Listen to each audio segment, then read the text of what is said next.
Greetings and welcome to episode 26 of the Weekly Review, the weekly podcast for Words About Games, where we sit down and talk about the games we have been playing. I just had to emphasize that by hitting my pen off my Sherlock book. I hate this. I don't know if I mentioned it in the last 20 weeks or so, but I don't like Sherlock very much. I'm your host, A.K. Alexander, joined this week by Hot Tuner himself, Daffin Moody. How you doing? Me. It's Monday. You know what that means. I like how these are getting more and more elaborate as time goes on, and I look forward to seeing where we're going to be 25 weeks from now. Oh yeah, by the end of it, it'll be like, what is it? Yeah. No, it'll be like, you know what it is. Smoke machine, confetti going off. I have to turn the lights up on them to light a dances candle. in. You know what? Yeah, that should be the Halloween one. Yeah. The Halloween one. It's Monday. Just like, you've got all the lights off, and like, you just got the light underneath. It's Monday.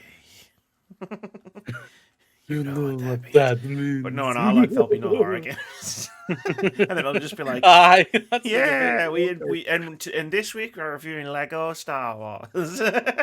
Like, fucking great, right? God damn it. Its own horror movie in its own aspect. But yeah. How's it going? I'm not bad at all. I've chilled over the weekend. How's yourself? I'm alright. I'm here. I'm talking video games. I'm in my element, one might say. In the element, that is true. This is where this is your second element. Being a devious, manipulating pain in the ass could be your first main element. So we've got 3 games to talk about tonight. I like how you just getting right over that. As Barney Stinson on How I Met Your Mother would say, wait for it. So we've got Outriders. I've forgotten the other 2.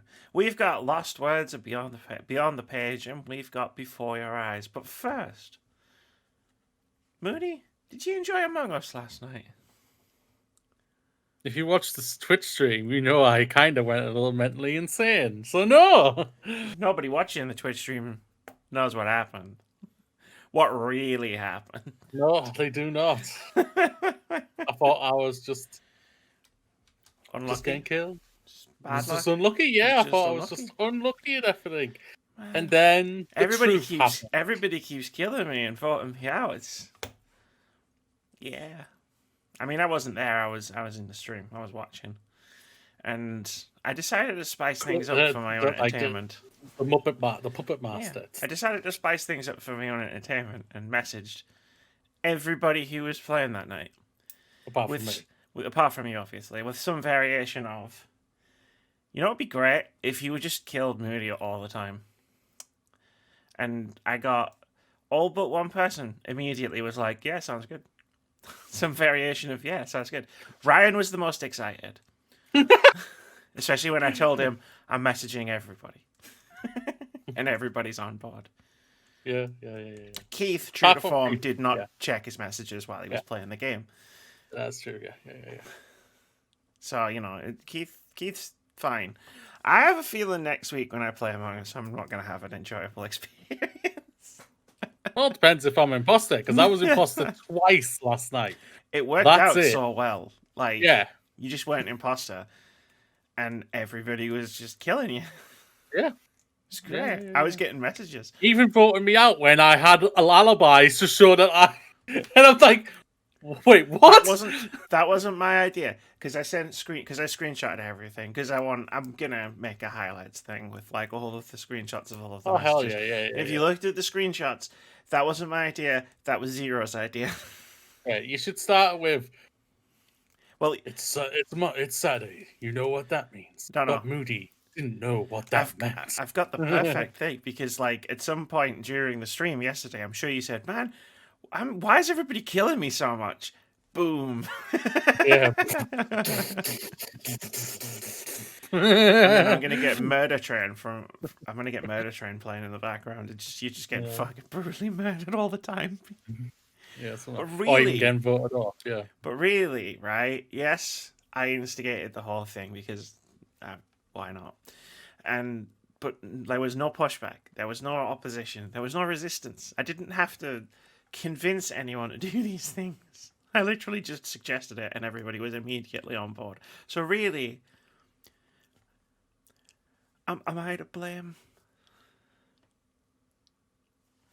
A trick question here. I know the answer is yes. But I have fun. Just the thing is, just everybody is on my shit list next week.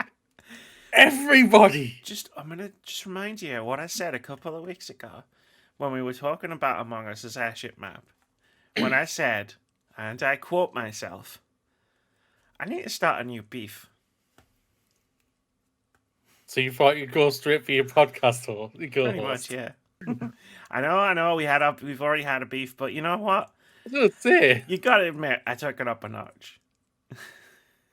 just a little bit, because I wouldn't be able to do that. One, I don't know half of them as compared to you. Two, I'm not Facebook friends with some of them. I just went through the group chat and I just clicked on the profiles and sent them messages for the first time ever. And it was just like, hey, let's do this thing. And they were like, okay. I couldn't believe it. Like at the end of stream, because even though I went slowly insane last night, I was having fun at the same time, because I don't lie, I think the clip you're going to create is going to be bonkers great.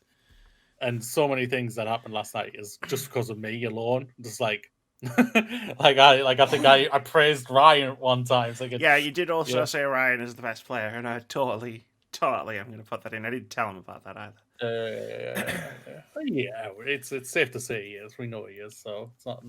What the fuck? That. I got you killed multiple times, and I wasn't even playing. Give me some credit. About it. Yeah. It's gonna be a crazy highlight thing, and I think when you mix in next week and whatever you're about to do to me, you're gonna get imposter like 10 times, and I'm just gonna get. I won't though. That's the thing about it. I won't. I'll get one. Because I'll be there, so I'll have the curse back off of you. That got stuck in my hair. So you'll be getting imposter and destroying me at every opportunity. It'll be fun. It'll be fun times. The end of the stream was great. Later. Yeah. The end of the stream was great though. Where you were just like, oh, thanks for streaming, thanks for being here, bye Amy, love you. And I see your last two sentences, I'm just like, I put in the chat, okay. Remember you said that in 5 minutes. You were just like, what? Yeah, that was like, and I was like, you were like, you don't get it. And I was like, you will. You will. Yeah, I didn't get it. Until I saw your text and I was like, oh, bitch. I was texting Phil and I was like, he's going to be mad, isn't he? Yeah. Did I go too far? Like, this was a legitimate conversation I was having with Phil in Messenger while you were playing. I was like, have I taken this too far?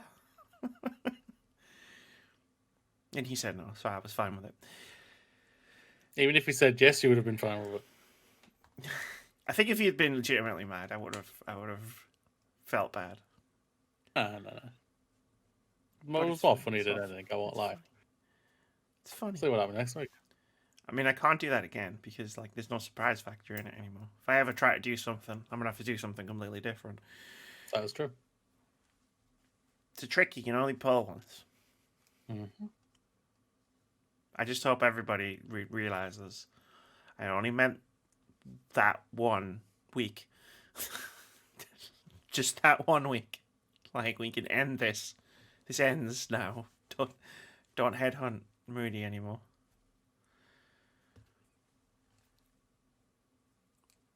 That's my job.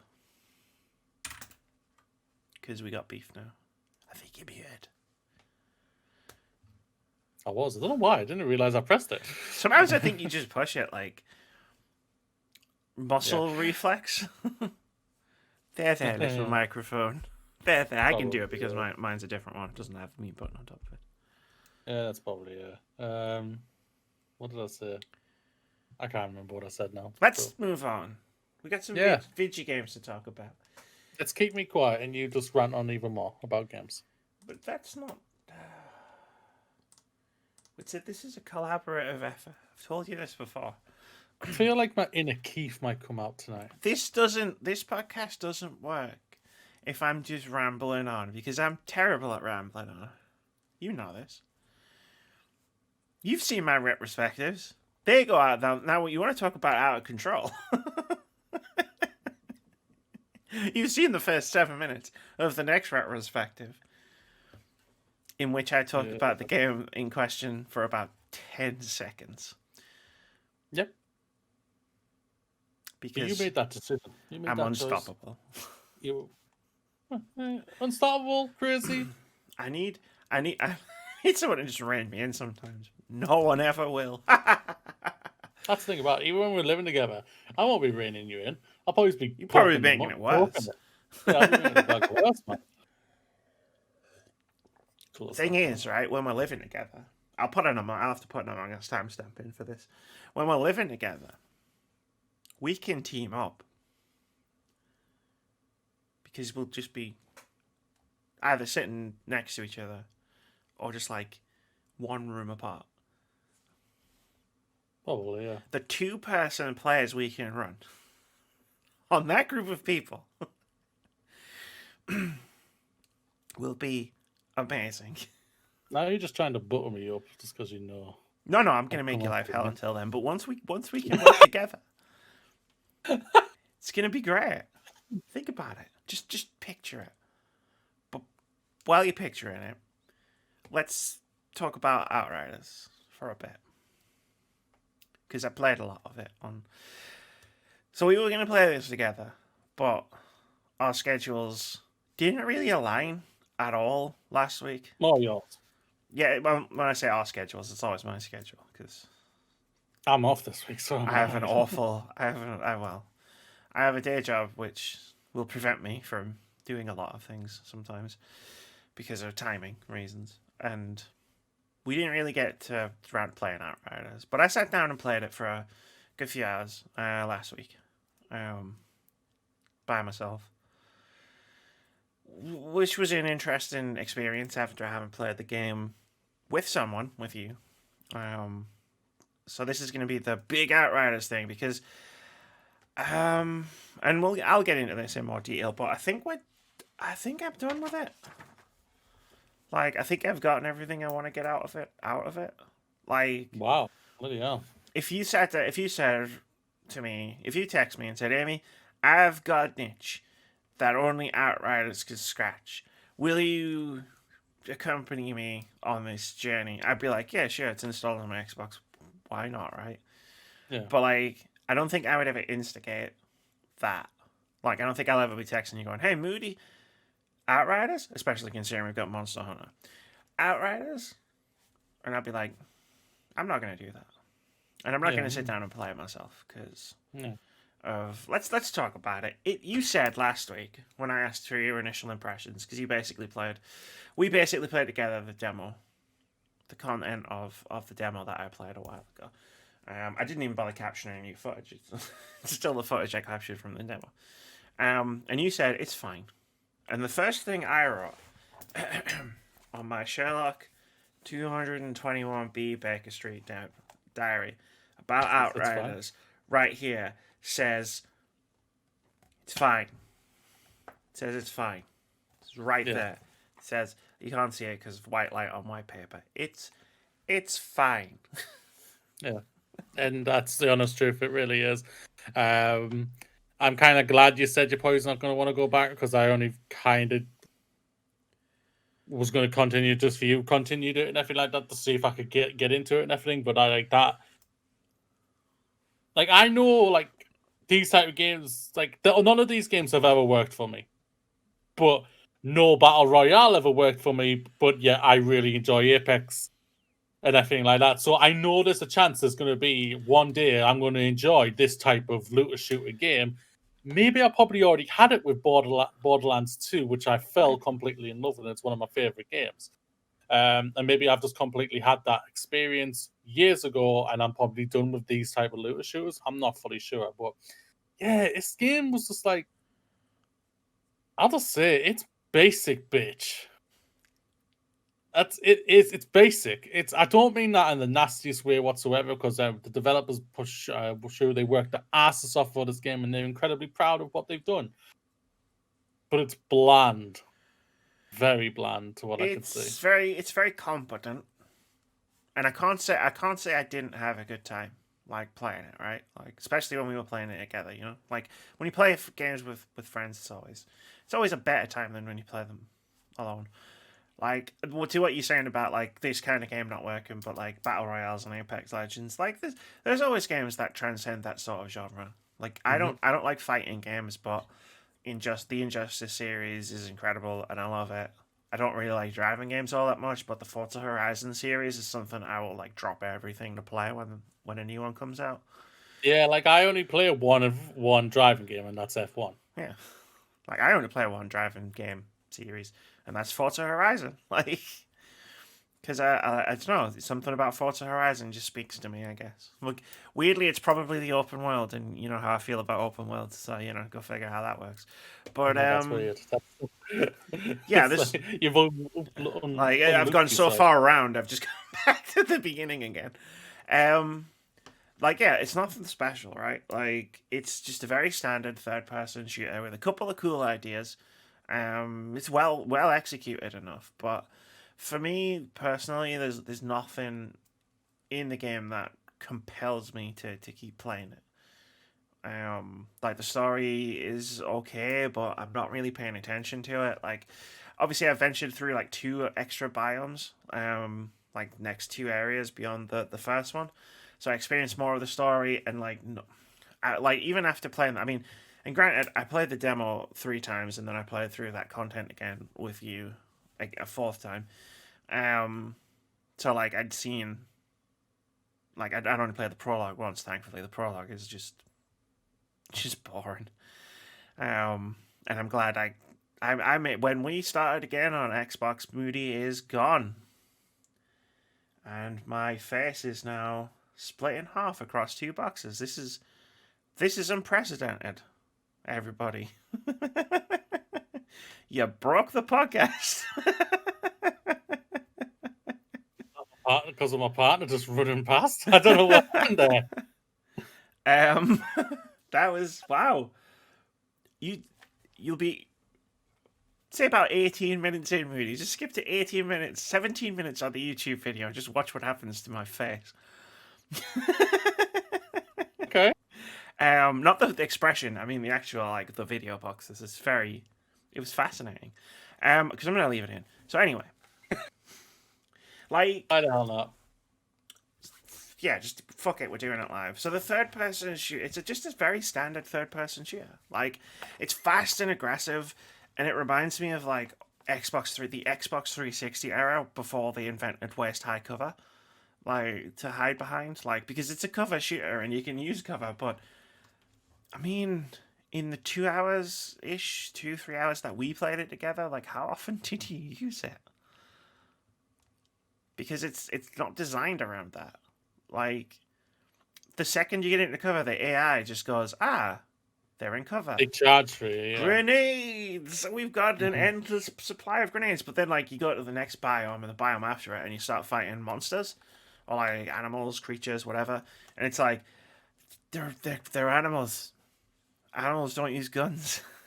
So, like, they're all charging you, and it's just like, well, I guess I'll just run around and shoot. And it's like, it's fine. It's aggressively okay. Like, it's probably a good turn of phrase. Like, I just switched my brain.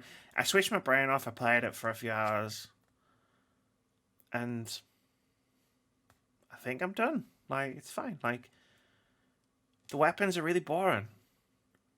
I'm sorry, they are. They're just fucking the same freaking guns I've used in a million other shooters. And I know that's kind of unfair because guns are guns, right? And third person and shooters use guns.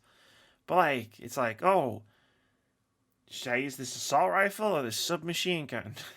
And you know it's bad when I have an assault rifle and a submachine gun equipped, and I can't tell the difference.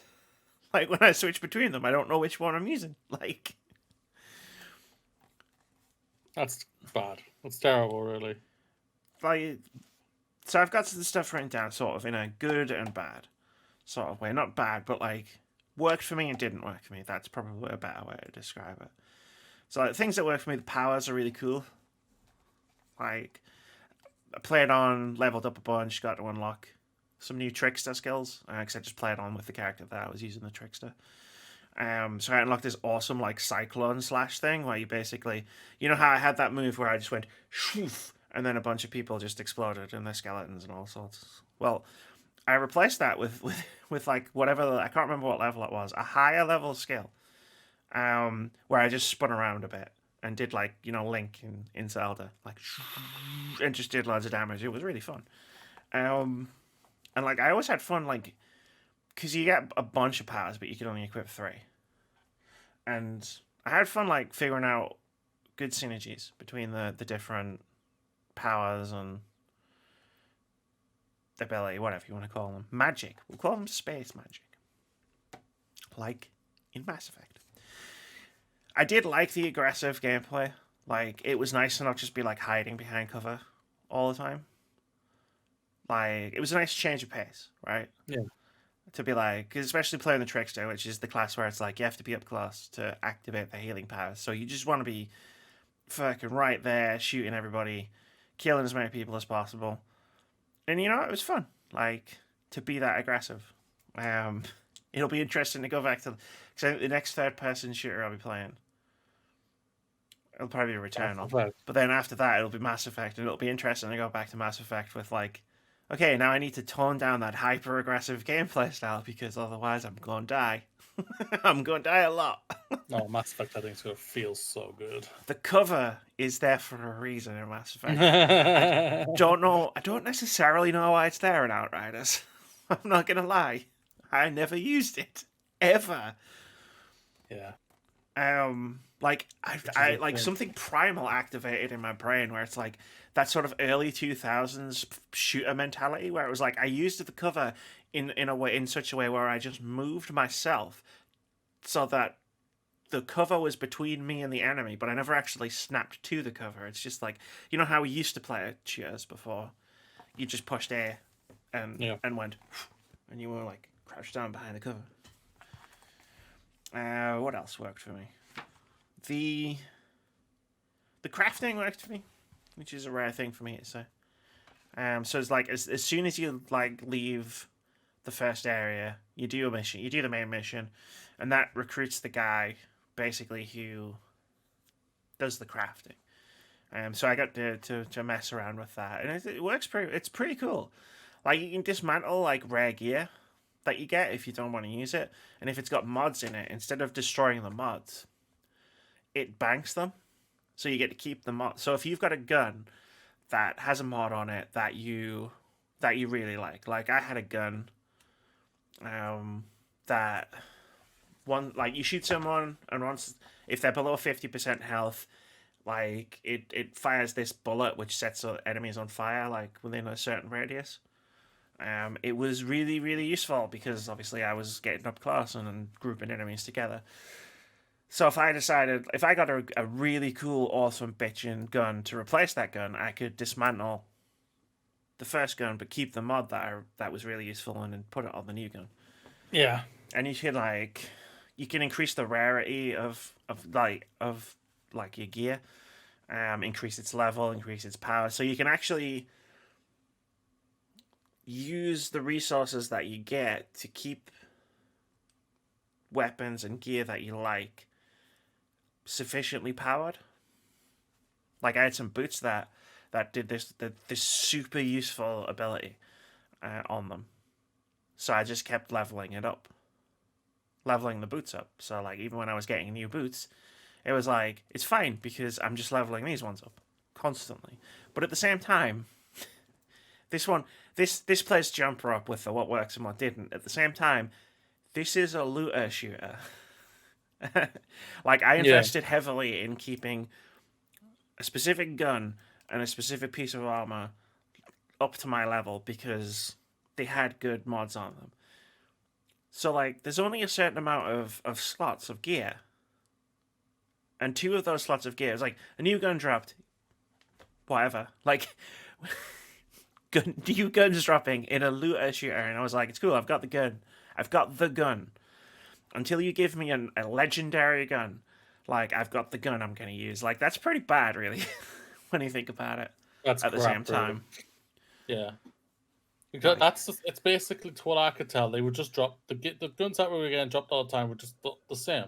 They were all the same, and it was just no variety, and it was just, again, just basic, and that's just a shame to what I could tell from what I played. Like, the only time a loot drop ever excited me, and I did get purples and blues while I was playing the other night.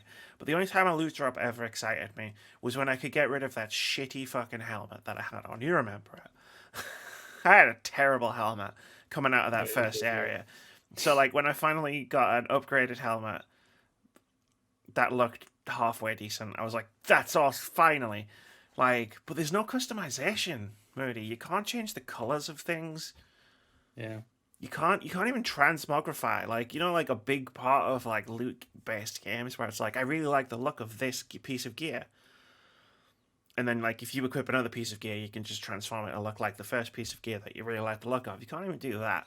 So it's like the fashion aspect of the game, I guess, which is a big part of loot shooters. I think loot games, for a lot of people, I don't just think this is me, but that's not there. Because it's like, oh well, I've got to equip the thing that makes my character more powerful, regardless of how stupid my character looks. And you see the back of them most of the time anyway. But yeah, so yeah. that's Sorry. sorry. No, you go on. I was just going to launch No, into I'm something just like, else. yeah, the game's just, it's bland for me personally, and I wouldn't rate it high. I'm happy with its success and everything. It's clicking for a lot of people and everything, but it's also like, it's still, to what I'm seeing online, still very broken in Well, a lot of elements. there's a loot. There's now a new Yeah, bug there's a in there loot now, bug. apparently wiping loot. Yeah, like some people have been talking about, like having like played the game for like 60 hours, and one, that's mind blowing because the game ain't been out that long, and two, like, I mean, fair play to those people. Like, they've obviously found something they really enjoy, but then it's just like, wow, like, all of that progress, because it's a looter shooter, so the progress isn't necessarily getting through the story or whatever. It's getting cool loot. And the game's just deleted it all. And people who can fly have even said they don't know if there's a fix for this. Like, this might just be a case of, oh, sorry, but we can't get your loot back. Imagine, like, I don't think I've ever played a loot game for that long. I can't even imagine like playing it. Like I'm trying to like think, man, if my Bravely Default 2 save, excuse me, if my Bravely Default 2 save just died right now, like I'd be devastated. And sure as Yeah. shit wouldn't play the game through the game again, right? Like Yeah. I put a lot of time and effort into that, and I am back on it. I'm trying to finish it. I am. But I'll talk about that when I actually finish it. That's bad. That sucks. Speaking of sucks, here's the things that didn't work for Amy. One, the skill trees. I don't see the point. I know it's an RPG, and you get XP, and you level up with the skill points, but, like, I don't know if it's just me, Moody. Like, chat, jump in on this thought. I am so over, like, plus 10% health, plus 8% damage to your primary weapon, plus 5% damage to your power, plus 7, like, you know, like just these incremental percentage based increases to things that don't really feel like they make a difference. Yeah. To like anything that you're doing. Yeah, you would want it to feel like you're doing, like you say, oh, right, this is now 8% stronger. I now know I'm going to hit harder. Wait, why am I feel like I'm doing the same damage? Because it's 8%. Like, what's 8% isn't a massive increase in anything. When Like, you would still think it would do something, you would feel it. That's how it is for me. I'm just like, yeah, I can understand it's not going to go up the giantest of leaps or anything, but you'd still feel like, oh, now I feel like I'm ripping through them just that little bit more easier, and that's good. it's like if I Like filled this cup up by 8%, like that's not very much more juice. basically, you got 8% in now, so it's alright. Yeah, no, I need to ration myself. The problem is I drank half of it before we started the podcast because I was really thirsty. But yeah, it's just like I don't know, like to go to Bloodborne, right? Because I don't know, that's where my mind goes when I talk about power increases. Like whenever I leveled a weapon up in Bloodborne, it felt like a big deal. Like all of a sudden, I could feel the difference, right, in my swings when I was connecting with enemies, bosses, whatever. And like, there's so many of this type of RPG where it's just like I don't feel anything.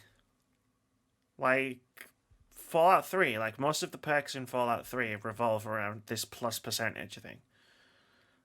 And it's just like plus 10% damage is like, okay, it's a little bit more, I guess, but it's not making a big difference because everything's incrementally getting more powerful around me. Because this is how RPG progression works. Yeah. Like, I don't know, I like lateral movement. Like lateral progression. Where it's like, you didn't give me anything that made me more powerful, but you get, like, in Mass Effect, because we've already mentioned it. Let's talk Mass Effect for a second. Where it's like, instead of unlocking... We will be soon. Which we will be soon. Like, you're going through the skill trees of Mass Effect Andromeda, and instead of unlocking, oh, my biotic powers do plus 10% damage, it's like, no, I just unlocked an entirely new biotic power that can augment my player style. Yeah. Like pull and push. That amazing combo where you just fucking make someone float in the air, and then you just go, kaboom, and they're gone. They're in orbit. You're like, get over here now, get away from me! Enjoy Mars, bitch. Something like that, yeah. Like lateral progression. Like I feel like lateral progression like just makes more sense. And it doesn't help that when you look at the skill tree, there's like 100 icons on it. And it's like, I've got to choose between all this stuff. Christ, the only cool ability skill I unlocked, and like I went across the skill tree quite far, was like I got this thing where when I reloaded my gun, it did damage to enemies around me. Yeah. Which was cool. But then like everything else was just like 10% health increase. Which, I mean, I'm looking at the health. Like my health was around about 200, so that's like 20 extra health. Isn't that much? Isn't that much when I'm being shot all the time, right? Like, I don't know. It doesn't jive with me, but I don't know if that's just an Outriders problem, or I think it's just another thing like open worlds where it's like it's something that's been around in games for so long, and I think I'm starting to get bored of it now. It does the basics fine, but that's what all of them basically do, is the basics fine. They don't do anything really significant to stand out, and this one has the littlest of things that kind of make it stand out, just the littlest. Like I've enjoyed that my character when I was at the time saying, "Oh, you got some sass, I like you," type of thing. But it just didn't make me want to stay though. At the same time, I was thinking, all right, you got a character, but what else have you got? The gameplay is literally just fine. It's basic, and it's not. In the world, it looked like what I could see was just fine and basic, and it's just like, yeah, it's why? like the places that I went to were pretty cool. I definitely went to 2, and I can only. But here's the thing, Mooney. I went to 2 extra biomes, and I could only vividly remember one of them. Like I'm struggling to remember what the other one was. I went to a snowy place where there was a volcano. And I only remember the volcano because you have to go to the volcano because that's where one of the boss fights is. And even then, the boss fight was whatever. Like, it's like, eh. Big monster. Learn the attack patterns. I wouldn't even say shoot it in the weak spot. I stopped aiming down the sights. I realized if I just hip fired, I could still hit it because it was so big. And I moved fast enough to always be able to get out of the way of its attacks. So Yeah, because the other thing that doesn't work for me is like, I love the idea behind the healing mechanic, but in solo play, it's a fucking nightmare. Like, the idea that I can't heal myself unless I kill something in my immediate vicinity. It's a nightmare when, as soon as you introduce bosses, like with the first boss we both fought together, like there are no additional enemies. You have to kill him before he kills you, and you can't heal yourself unless you've got a technomancer who can heal you. But again, like we didn't, and it's like, really, you're gonna make it so that if me and Moody play this game, we recruit a third person who has to play this class as a healer, because there's just certain situations where it's just you can't get around the fact that I can't heal myself. We never even properly figured out how Moody healed himself. Not really. Like, I don't think it. I think it was when people were on fire. I think. Yeah, it's like it set people on fire, but then they had to die, and it was just like there's a good framework here for a strategic, coordinated co-op game, but it's also really fast paced and really aggressive, and it's very difficult to coordinate when everything's happening so fast and there's so many different enemies. And like we had an instance where you were basically fighting a mini boss, a captain, and I couldn't get to you to help you because I was surrounded by every other enemy in the level, and I was fighting for my fucking life. And it would be like, I'm trying to help you, but like, if I take back, because again, the healing mechanic is I have to kill all these people to stay alive. So it's like I'm trying to like peel away to get to you to help you, but it's like if I take my focus off of the enemies that are around me, they just start shooting the shit out of me, and there's no other way for me to get my health back. And it was just like, I don't know, it just didn't work for me. Yeah. In the long run. And I really appreciate the idea. I think it's a really cool idea. But I don't know if it's just the way it's been implemented with the different characters. I can't even, like, I might even speculate that maybe I just picked the wrong class personally, but I know I didn't because I played all of them. And that was the one I liked the most. Like, the footage that's accompanying this video on YouTube is literally 3 out of the 4 character classes are in it somewhere because I played them. And this was the one I enjoyed, so. I'm sick of tanking. I tanked in our Overwatch team, and it's just like, you know what? It's a thankless role. You never get the credit. You never get the credit you deserve. And I know Foxes can back me up because we were Team Tank. We were the tanks in Overwatch, and neither one of us got the credit that we deserved for the rest of our teammates. They were all like, "Oh, look at how many kills our DPS is getting. Oh, look, our healers saved our lives." Whereas we're out here fucking keeping people away. Fucking oh no, like the entire team's about to dive on a healer. Me and Foxes would just share this moment where we look at each other and instantly, telepathically knew exactly what to do. And because we were so good at it, they didn't even notice they were nearly about to die. Basically, what I'm saying is, I'm still owed respect from those people, and I will get it. I will get it. Kill them a few times in Among Us, you might get it. Some of them play Among Us. Yeah, that's it. Like, cover seems pointless. The story was just whatever. Like, there was this one really cool side quest where you had to clear the way to this old guy's house so he could get to his house. I'm not going to spoil it because I'm not a bitch. And the whole story was really kind of cool and it ended really in a kind of nice way. But because it's a friggin' online co-op third-person shooter, like, when you get back to... Because the guy has to be waiting there so you can repeat the quest. So it invalidates the whole thing because he's just standing there waiting for you again when you get back to the place where you found him originally, which is next to your camp. And it's just like, well, that just feels pointless and like it doesn't have any impact. Like, it was a cool story, but like it ended in such a way where it's like you should be over there now, but he's just standing there with the little grey exclamation mark over his head, like, And it's just like, oh, that felt meaningless. Yeah. Well, I've watched a friend of ours, MC Fix the Playlist, and like the story. So like I've said many times now with what's happened in my life, I don't give a flying hoot about spoilers whatsoever. So I wasn't caring that I was spoiling it for me or whatsoever. But the story, for what I could tell, was literally just incredibly basic. And I'm just like, and when I've seen him end it, and I was just like, yeah, I'm not going back to that. That's how it was for me. I was just like, Yeah, I figured because I messaged you. Hey, let's play a game next week, and then I said I didn't want to just say let's not play Outriders on the off chance that I'd misread the situation and you actually did want to keep playing it, but I was kind of just like, hey, what about Monster Hunter? Like just nudging you towards mine, but then you were just like, yeah, Monster Hunter. I was like, sweet. So we're gonna play that. I'll have to get that thingy finished. The opening. Yeah.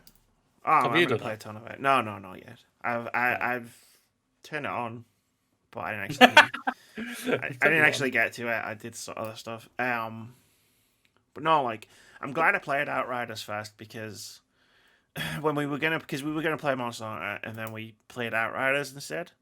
Yeah. I wasn't in the mood for Monster Hunter.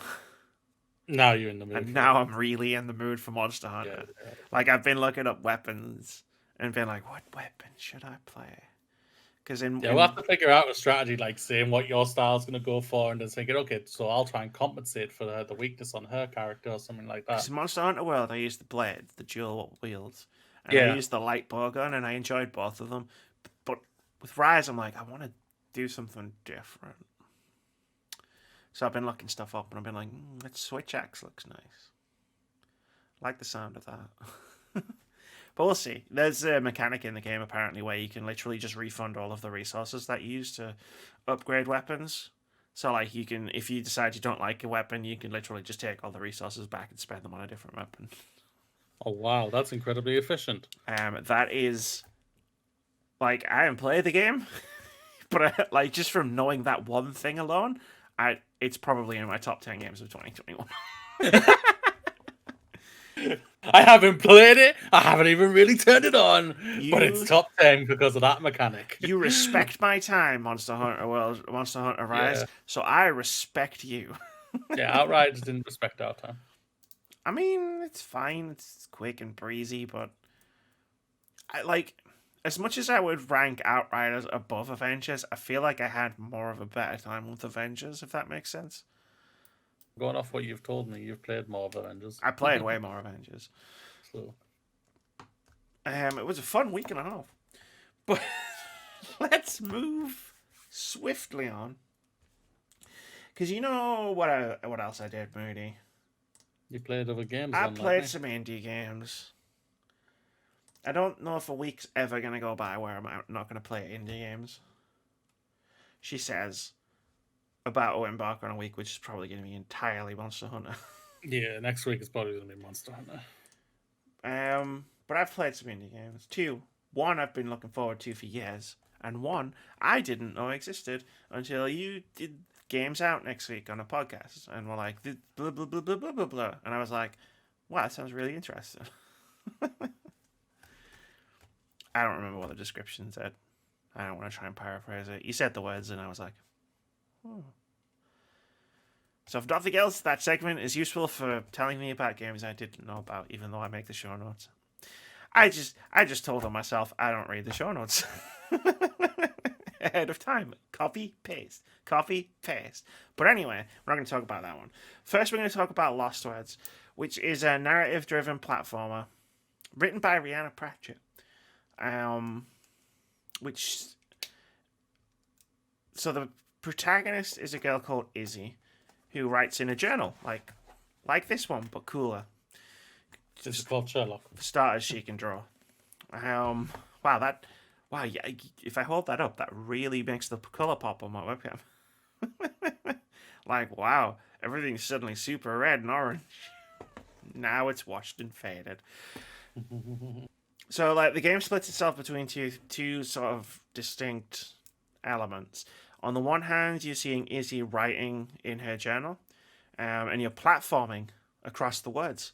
that she's writing, and like you're interacting with them, seeing her sort of going through a really tough time, like a really tough time, like wow. Um, so like she's dealing with.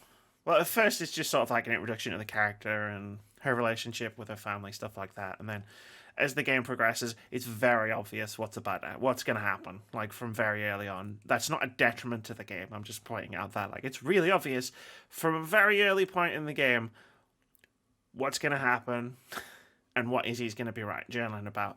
But the second part of the game is she's also writing a fantasy story.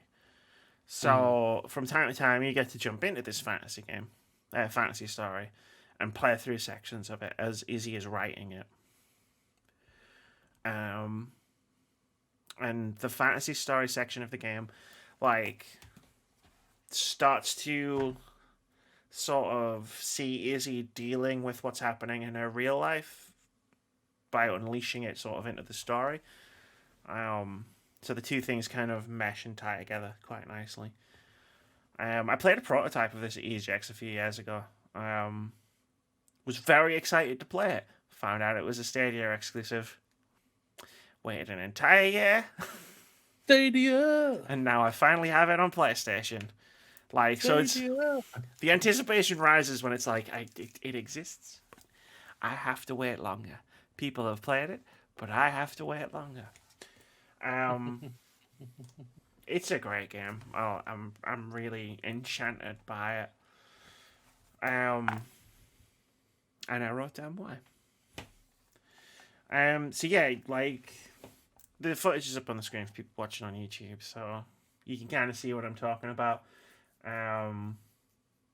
Like it's an interesting concept to sort of platform around the words being written by this young girl. And it's just like you spend the first part of the game and she's very happy and very cheerful, and you're like learning about her mum, her dad, her gran, and just learning about her and what she's like in her life. And you get to pick a couple of elements of the fantasy, not like the main character's name, for example, the color of her dress. You get to pick little small elements that become a part of the story because the words are important, hence why the game is called Lost Words. And like when things start happening in the real life that she starts describing, you're bracing yourself for what's coming, because this is going to be a sad story. Again, it deals really well with themes of loss and grief and anger, and how you deal with death when you've never experienced it before. And you just brace yourself for the moment where it's going to happen. And you think, because you know what's about to happen at some point in this game, that you're ready for it.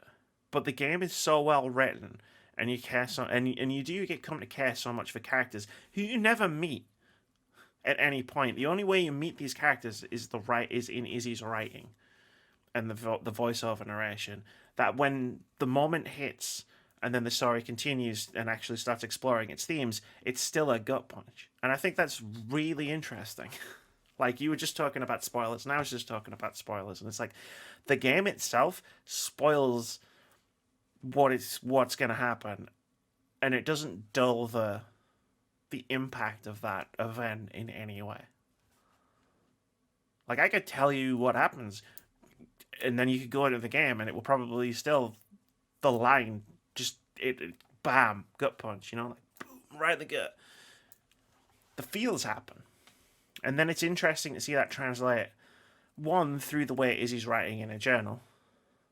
And there's some really interesting, very light gameplay mechanics, where you're constructing sentences based on, like, you can pick certain words up in the journal and place them down. Like, certain words will interact with things. So, for example, there's a moment where Izzy's talking about cleaning the dishes, and you can pick up the word clean and literally, like, clean the dishes, like, to progress. And then seeing how it impacts the fantasy story, and how the fantasy story sort of shifts and changes as Izzy is going through certain things is also really fascinating. You're muted. Muted.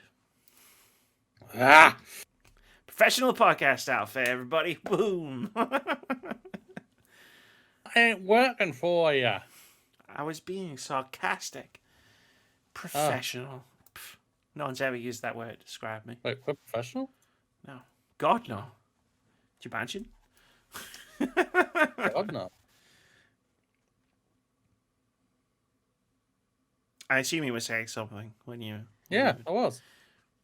I didn't hear it because you muted. But I've already said it again. Professional? We're professional. No, I said what isn't working for you? You didn't get that part. The okay. I don't know if it's not necessarily working for me, or if it's just it's an element that exists that I think you could take out and it wouldn't really make a difference to the how I feel overall about the game. So, I like the journal sections. I think they're really interesting. Like platforming through someone's journal, like is a super interesting concept. The fantasy story is a super interesting concept, and like how the two intertwine through the overarching narrative, because you're essentially there's essentially two narratives. There's the narrative in the fantasy story and the events of the fantasy world, and then there's the overall narrative of what's actually going on in Izzy's life, and the two inform each other in quite interesting ways. But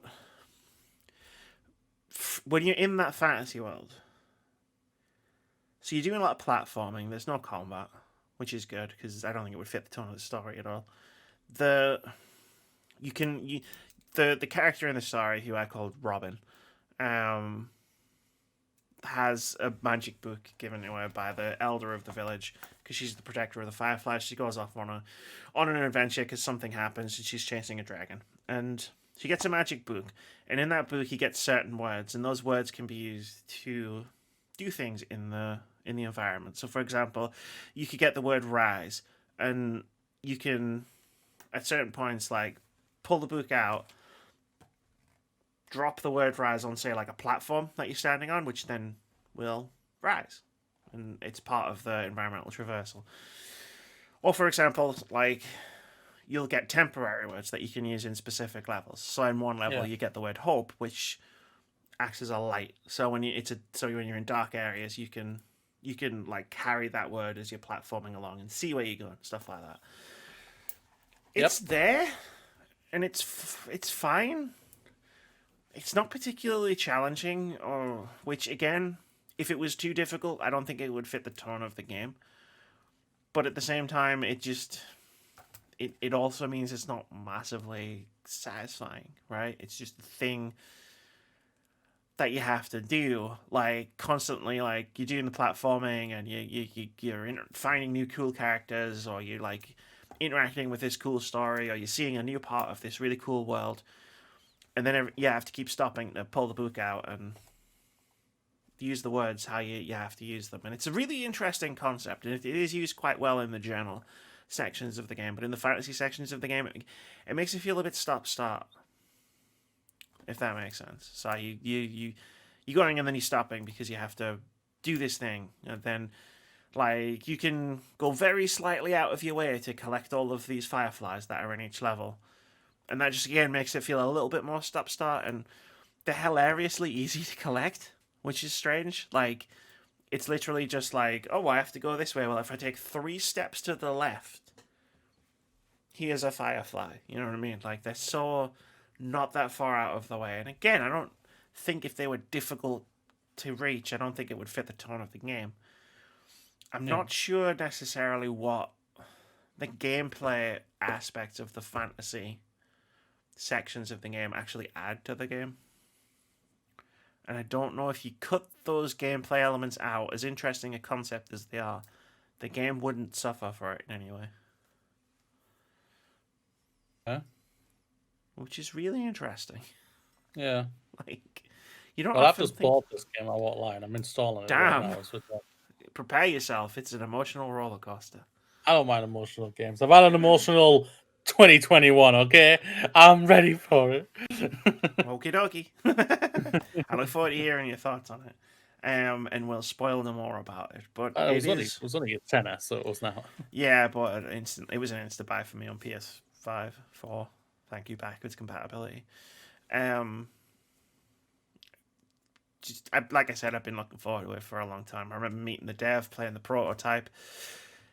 It was very basic back then, so it looked nothing like it does now. So like re-experiencing, be like, wow, look at the art. My God, the art they've put in this game is like, whoa, it's proper storybook. And then like That's fine. the sketches that you can get like in Izzy's journal, it's just like, oh, that's really cool. Like she's really good at art. It's so, and yeah, it's just like you really connect with the character, or I really connected with the character. And then, you get to see the character go through some shit, and it sucks, but at the same time, it's really good storytelling. Like We always hear just a good, simple, good storytelling game these days. So I'm kind of why I'm excited to play Mass Effect again. What's coming up and everything, because it's just space it's opera. yeah, it's an incredible story, and I'm hoping that what's going to be the same with Resident Evil Village as well. Because yes, the gameplay of like 2 and 3 were really good for me. I enjoyed it, but the story was really fun as well. Very Yeah. 90ish still, but Oh they yeah. did modernize it. So I'm very interested to see what Village is going to be like. Yeah, it's like we play so many games in the modern age of video games where the story either doesn't exist because it's a multiplayer game, or like we somehow still find ourselves in 2021 in a place where a game will have cutscenes and it will have a narrative, but the story feels superfluous. If I pushed B on every cutscene in Outriders, my experience in the game would not suffer in the slightest. Yeah, I don't think it would either. It might actually improve it. Because I'd be getting to the gameplay faster. And like that just kind of sucks, right? So it's nice to pick up a game like Lost Words and just be like, I am enthralled by the narrative of this game. Yeah. And that is such a turnaround. When we first started this podcast, not long after, we used to bring our own topics. Not this podcast, the other podcast. Obviously, this is only 26 weeks old. When we first started that podcast, we brought our own topics. Someone brought up the gameplay versus story thing. Like, not necessarily that they're at odds or that they fight, but like the discussion sort of centered around: can you play a game with a great story but not necessarily great gameplay, or can you play a game with vice versa? And I remember being like, no, it has to have good gameplay, otherwise, like all of those sections between the cutscenes, right, which are the longer parts, even in narrative games, I'm not enjoying them. And now I think I've just 2021, and I think I'm just flipped around, right? Like, I can take mediocre gameplay, and I'm not saying Lost Words has mediocre gameplay. The gameplay is fine. Like, if there's a great story involved. That's the thing about. I think what was one of the biggest games that made that happen more than ever was the Telltale's Walking Dead. Gameplay on that is basic, bitch like hell, but the story is incredible. Yes, and I think that was one of them. That was one of the first games to truly do it. Yeah, definitely. Like, I think there was some big narrative moments in games, like big games that were just narrative focused. I think The Walking Dead was one of them for sure. Like Gone Home was another one. Yeah, like, narrative is becoming more and more important than ever before. Because I think that's what we want to get lost in. We want to lose ourselves in these games and everything like that. But at the same time, we're like, we need that little bit more than just a good gameplay loop here now. I think we need to know there's a story. We need to know that we're going to connect with these characters or enjoy what we're reading or listening to and everything. Yeah. Like, there's lots of different types of storytelling in games as well.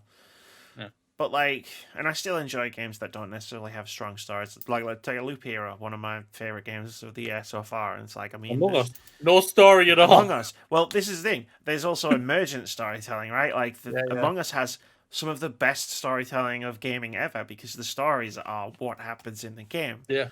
And me betraying Moody on a level here too hitherto unimaginable before last night. Even I was surprised.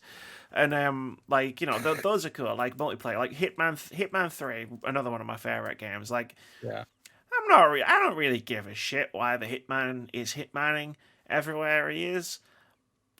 But I tell you what, I'm engaged in the small stories that you discover while you're there and manipulate it to your own advantage. Yeah. To create the hits that Hitman, the main character of Hitman, will hit. But then on the other hand, it's like I spent a good portion of last week's podcast talking about Olia and praising the storytelling and the way they told its story. So you know, And I bought that. and you bought that. Like, Yeah, I've got it ready to go. if nothing Haven't else, bought it. any publishers or PR or developers watching this thinking, should we give her a code? If nothing else, I'm gonna get you your money back because I'm probably gonna sell the game to him. Yeah. I just remembered that I installed Ioia or whatever it's called, so Olia. I'm now installing it now. It's cool. Like, we Steam share, but the issue with the Steam sharing is I mostly buy my games on PlayStation, so he still has to buy most of the ones I play.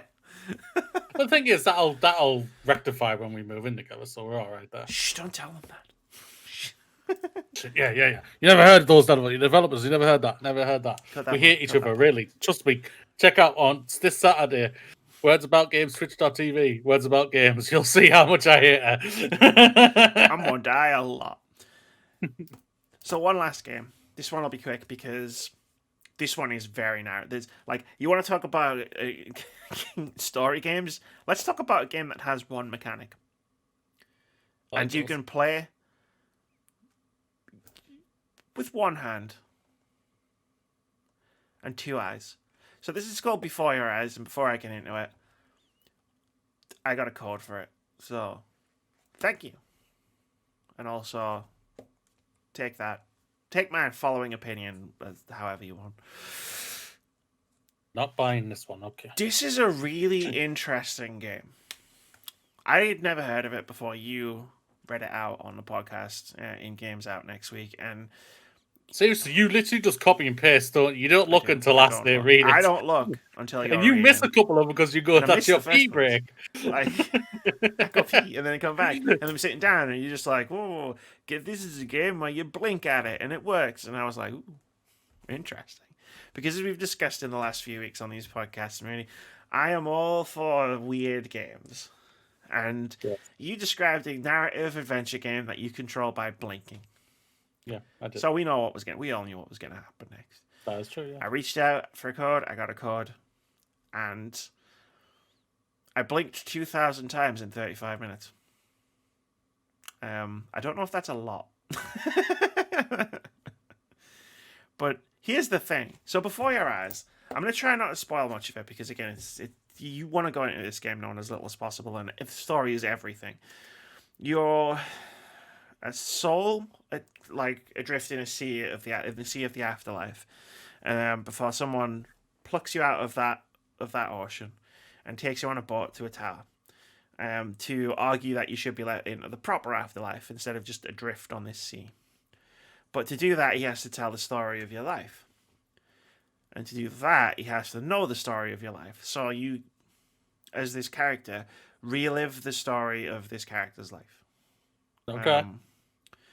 And a core theme of this game, as I go completely out of focus. Thanks. Come on. What am I, Keith? Thanks. So, Sorry, Keith. a core component of this game is that memories are fleeting, and that no matter how much you might want to live in the past, you can't. So you control, like I said, you control this game primarily through blanking. So you're essentially skipping through all of these memories. Like, you're just hitting the highlights, the important bits for the sake of this story. And you'll get into a scene, and you'll be in there for, say, 10 seconds, 30 seconds. You know, you'll get the important part. And then a metronome appears at the bottom of the screen. And the metronome is an important symbol in the story, but also, at that moment, if you blink, you leave that memory and move on to the next one. Okay. So that's it. That's the game. So if you don't want to move, If you don't cannot want to move, blink. you can't blink.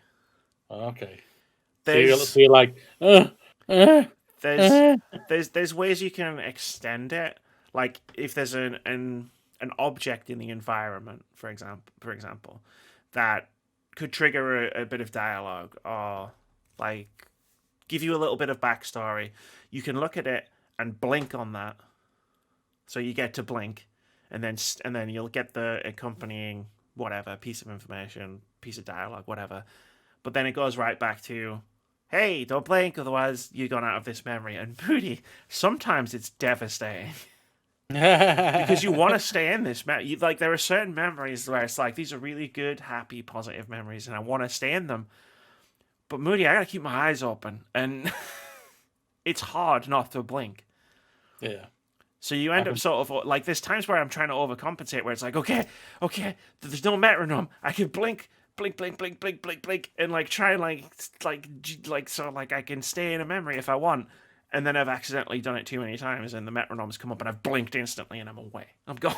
That memory's gone forever, and I'll never see like most of it. Like there's some really really just heartwarming things in this game, and like you're just struggling sometimes but like the game tells you right at the beginning, look, you can't, as much as you might want to, you can't stay in your memories forever, but you still try sometimes. Yeah. Like you sit there and you're just trying your best not to blink. Don't do this. I'll give you one advantage. Don't do this, because the second you'll move your fingers over your eyes as you do it, and the game goes, you blinked. Oh, I think she blinked. Because it's just going off your webcam. Wow. So there are ways you can cheat. I'm not going to tell you what they are, because that would miss the point of the entire game. I feel like you don't have to use blink detection. You can play with a mouse and click, but again, I feel like that would miss the point of the way it's trying to tell its story. Because the other flip side of that is sometimes you'll be in a bad memory, and I can just blink and leave it if I want to. Yeah. But yeah, it's super, like, it's very quietly devastating to just be in a scene, because you always have, like, in a video game, right? The whole point of video games as a medium is you have control, right? Yeah. You don't have to skip a cutscene. You can watch that cutscene if you want to watch that cutscene. Well, in this game, the control rests slowly on how long you can go without blinking. And I just say that, like, aside from anything else, of how it reinforces the themes of the game, everything, that's just fascinating in its own right. Yeah. It sounds like they've took an idea and they've literally gone for it, but if that's the only game element, I can see this literally just being a niche game for people. It's going to be a very niche game. It is just the story. So, if you play games for interesting, tons of interesting, innovative gameplay mechanics, etc., like, you know what, it's got one. And it does pretty much everything you could do with it. I'm being very vague. I don't want to spoil shit that happens later on in the game, because that would just be, I would feel terrible. But all I'm going to say is, like, as the game progresses, it might not necessarily just be all about blinking and moving on from a memory. That's all I'm going to say. But the primary method of control of this game are your eyes. Unless you choose not to use blink detection, in which case, you know, you're just playing the game normally, and the story is really interesting and really cool, but, like, kind of want to use it for the blink. You want to use it for the blink detection. Yeah. Like, that idea of just, like, the conversation that you're having with the girl sitting next to you in the classroom, and it's gone forever because I blinked. And you can never get it back. It's just hits all the right notes for an Amy game. Yeah, that's very much an Amy game. Very much a naming game, no doubt. And it's I got a code for it on Steam, just so you know, Moody. So you don't have to buy this one. Yeah. But everybody else out there, you should buy it. It's interesting. I don't think it's that expensive. And yeah, like if you're watching on YouTube, like there's a scene coming up. I don't know if we're going to talk long enough to get to it, where it's like literally it's you and the girl, and you're in the alley, and you're looking up at the stars, and it's such a nice, warm scene. It's heartwarming. The conversation you're having with this girl, and I had my hands on the desk. I was doing everything I could to keep my eyes open for as long as possible. No! No!